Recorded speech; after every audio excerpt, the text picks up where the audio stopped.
स्वधर्म जागृतीचा विधायक बुरुज एनालायझर न्यूज, एनालायझर न्यूज। सियावर रामचंद्र की जय। इंद्रगमनानंतर शरभंग ऋषीच्या आश्रमामध्ये रामचंद्र शरभंग ऋषींशी संवाद साधतायत। शरभंग ऋषी रामचंद्रांना म्हणतायत की शुभलोकांची प्राप्ती करून देण्यासाठीच रामचंद्र आपण इथे आलेले आहात। रामचंद्र म्हणतायत की आपल्या सगळ्यांच्यासह शुभलोकाची प्राप्ती करून देण्याची जबाबदारी माझीच आहे, पण आत्ता तरी मी एका चांगल्या निवासाच्या शोधामध्ये आहे, तेवढं मला द्यावं। बघा हो, काय गंमत आहे ना। हे देवासमोर मागणी मागतायत की देवा आम्हाला चांगल्या लोकात प्राप्ती करून दे, स्वर्गलोकाची प्राप्ती करून दे। आणि देव काय म्हणतोय, अहो ते देतो मी, माझं कामच आहे तुम्हाला चांगल्या ठिकाणी तुमच्या कर्मामुळे पोहोचवणं, पण मला एक ठिकाण हवंय, ते ठिकाण तुम्ही दाखवाल का? तुर्तास माझी निकड जास्त आहे। घरातलं देवघर का असावं याचे उत्तम उदाहरण आहे बरं का। रामचंद्रांच्या रूपामध्ये मनुष्य योनी जन्माला येऊन प्रत्यक्ष भगवंत लीला करतोय, आपल्या भक्ताच्या समोर उभा आहे। शरभंग ऋषींना याची खात्री आहे की प्रत्यक्ष आलेला परमात्मा आपल्या जवळ आलाय। इंद्रासोबत ब्रह्मलोकात जाण्यापेक्षा, देवेंद्रासोबत ब्रह्मलोकात जाण्यापेक्षा आपल्या दारी आलेल्या, आपल्या घरी आलेल्या देवाचं दर्शन घेऊन परमोच्च पदाची प्राप्ती करता येऊ शकते, हे शरभंग ऋषींना माहित आहे। आणि देव आलाय काय म्हणतोय, हो बाबा तुला तुझं घर देतो, पण मला बसायला जागा देशील की नाही? सध्या तरी मी मनुष्य रूपात आहे आणि या वनवासाच्या काळामध्ये एका सुरक्षित ठिकाणाच्या शोधामध्ये आहे, तू मला जागा देशील?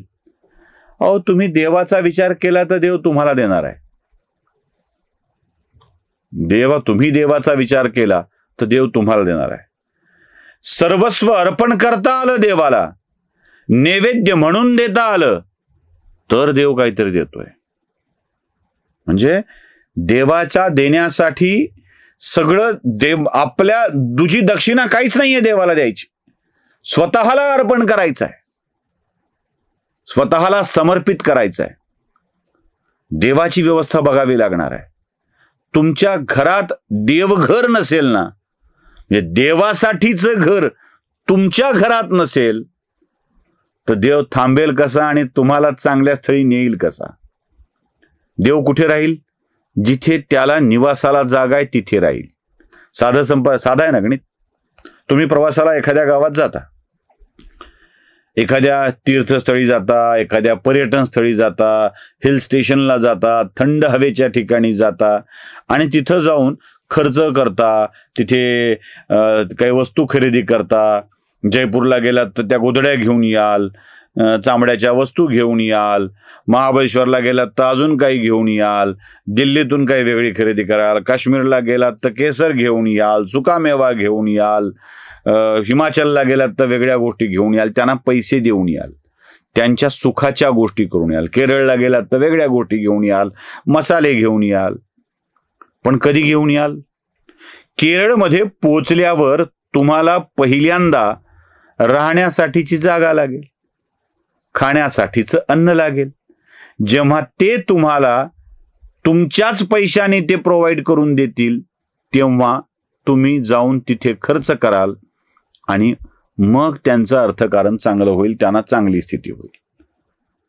म्हणजे पर्यटनाच्या ठिकाणी सुद्धा तुम्ही जाल तर तुम्हाला तिथे राहण्यासाठीची जागा लागते, तर तुम्ही त्यांना तिथे खर्च करून तिथल्या अर्थकारणाला बळकटी देऊ शकता। तुमच्या आयुष्याला बळकटी द्यायची आहे आणि असा देव तुमच्या घरात नसेल तर काय होईल? साधं गणित आहे ना। त्याला आपल्या घरात स्थापित करा आणि देव घरात राहावा असं वातावरण तयार करा। नुसता देव आणला घरात ठेवला, देवाला अंघोळ बेसिनमध्ये घालता येते, बेसिनमध्ये आपलं संध्यापात्र भांड ठेवायचं, त्यात खळखळून देव घालायचे, पुसायचे आणि काढून पुन्हा ठेवून द्यायचे, झाली पूजा, लावलं गंध, संपली पूजा। भाव कुठे आहे? भाव, देवा माझ्या घरी आलास, ये, दारी आलेल्या याचकाला दारात बसवून खाऊ घालणारे आम्ही देवाच्या दारात याचक बनून जातो आणि त्याला तशी वागणूक देत असो, तर तो तुम्हाला चांगलं काय देणार आहे? काय देणार आहे? त्यामुळं देवघरातलं वातावरण प्रसन्न असलं पाहिजे. देवघरातलं वातावरण प्रसन्न नुसतं असून जमत नाही, तुमच्या घरातलं वातावरण प्रसन्न असलं पाहिजे. त्यासाठी अनुकूल गोष्टी घडल्या पाहिजेत. घरात देवघर असेल तर तुम्हाला स्थान चांगलं आहे, घरात देवघर नसेल तर तुम्हाला स्थान चांगलं नाही. रामचंद्राने शरभंग ऋषींना हेच सांगितलंय. ऋषी, तुम्हाला जा परलोकात सुखलोकात जागा हवी आहे, पण मला आत्ता सध्या एक सुरक्षित ठिकाण हवंय. ते आधी आपण मला द्यावं, आधी मला बसवावं, मग मी तुमच्या बसण्याचा विचार करीन. शरभंग ऋषींच्या लक्षात आलंय, अरे आपल्याला न्यायला इंद्र आला होता, आपण रामालाच म्हणालो की मला जागा द्या, कारण आपल्या मनात विचार आला होता इंद्रापेक्षा हे बरं दर्शन होत आहे. शरभंग ऋषींनी शांतपणे रामचंद्रांना सांगितलं, रामचंद्रा, सुतीक्ष्ण मुनीच्या आश्रमात आपण जावं. मला वाटतं ती जागा आपल्यासाठी खूप उत्तम असेल, आपण तिथे पोहोचावं. पण तिथे पोहोचण्याआधी माझी व्यवस्था करणं आवश्यक आहे. ते म्हणाले, काय?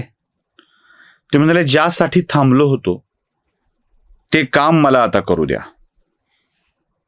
2 घटकात तुम्ही इथेच थांबा.